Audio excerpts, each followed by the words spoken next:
So guys, for the first step, you want to get into this screen. Now to get here, you want to turn off your computer from the power button and then turn it back on again. As soon as it turns on, you want to turn it off again and then turn it back on again. You want to repeat this 3 times.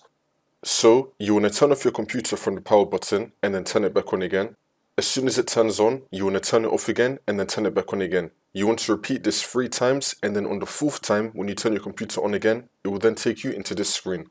It's going to be saying that your PC did not start correctly. You want to click on Advanced Options. And now once you're on this, you want to click on Troubleshoot, Advanced Options, and then Command Prompt. And now once we're here, you want to type in sfc /scan now and then click on Enter. And you now want to run the scan. Wait for this to load. I'm going to skip the video to when the scan will be fully completed. And now once that's been done, we can now back out of this. For the next step, you want to click on Troubleshoot, Advanced Options, and this time start to prepare. It's now going to start diagnosing your PC. Wait for this to load. It should now boot you back into Windows, and this should now fix your problem.